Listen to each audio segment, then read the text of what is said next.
here's the third part of the flood in Iowa. We're on a different bridge, and you can see there's boats out there, and there's a tower underwater right there.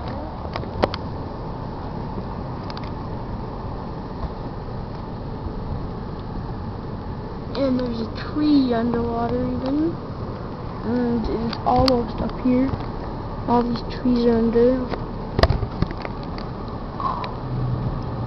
And there's the little boat choppy thingy.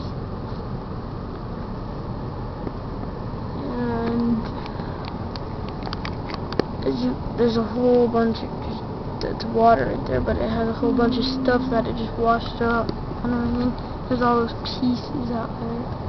Kind of hard to see, but you can see all the boats just floating in the water. They're houseboats, and the tower there. And on this side is just another flooded part.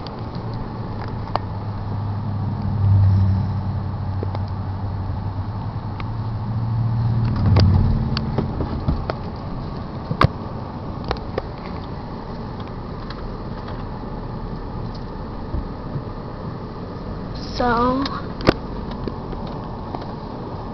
you can see there's another log in there. And that's the part 2 of the